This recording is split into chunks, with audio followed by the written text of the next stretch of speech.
Bunbury's old timber jetty. It was begun in 1864 with convict labor and gradually extended over the years. It was finally closed in 1982 after the construction of Bunbury's inner harbor. In spite of strenuous efforts to preserve the old jetty, it's been falling steadily into repair, and much of it has collapsed.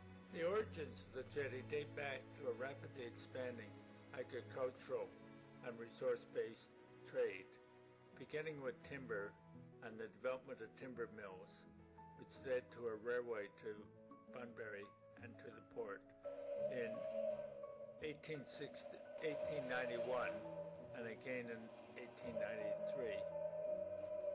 Coal and wheat were also transported by rail to the new port.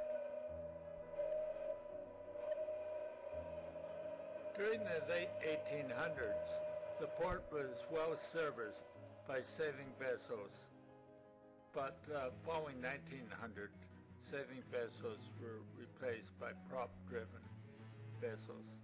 The change in development in shipping vessels are clearly apparent in the black and white photographs of the harbor stored in the Historical Museum.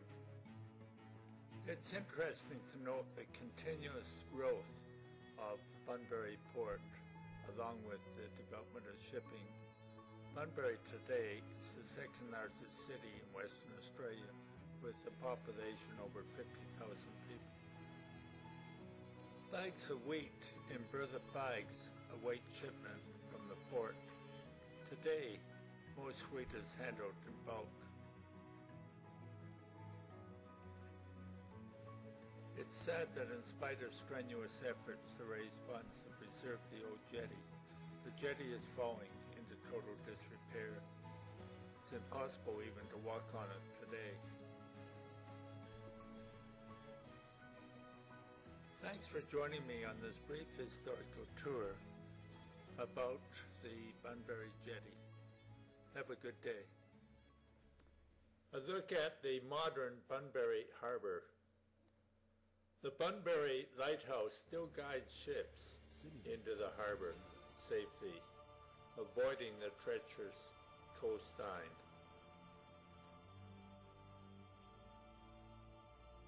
There's substantial ocean traffic into Bunbury Harbour. 13 million tons of cargo in the last year. The harbour is serviced by both highways and the government railway. An aerial view of the harbour shows both the inner and the outer harbour, and the old government wharf extending towards the sea.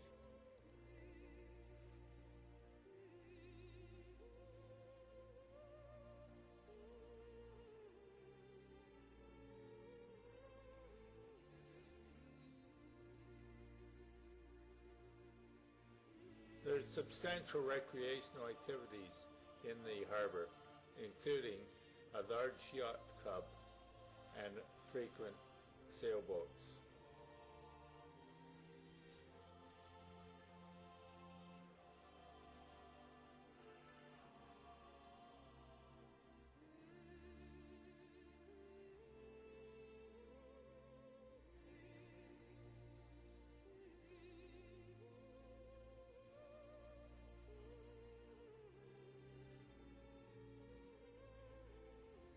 The harbour, however, is primarily industrially oriented, with the large woodchip industry, wheat exporting industry, and mineral sands industry.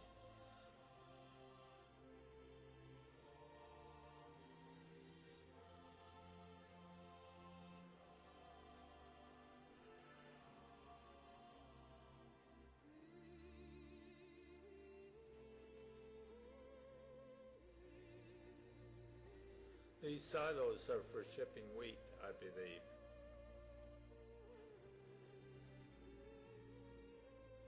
Freight trains bring both wheat and bauxite to the harbour.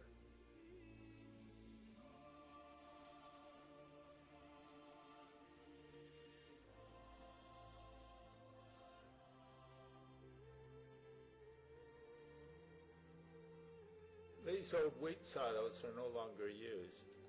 The port of Busselton was in competition with Bunbury until it shut in 1972. Titanium mineral sands are mined locally and shipped out.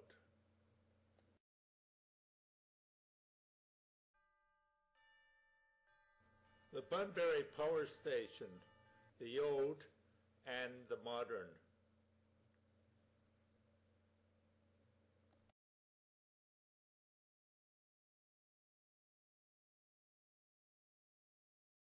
The harbour today is undergoing substantial development with a multi-million-dollar plan for expansion. It will include a component to expand tourism with the lovely sand beaches. Bunbury's past. The Nunga Aboriginal tribes were the original inhabitants, benefiting from the fresh waters and fertile soils of the region.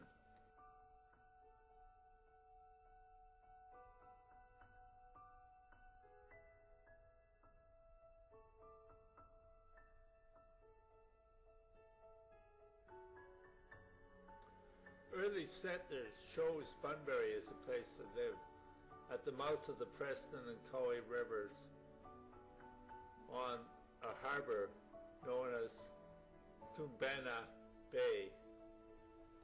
The town was founded by Lieutenant Henry Bunbury. Settlers arrived from 1839 onward, and by 1870 there were 300.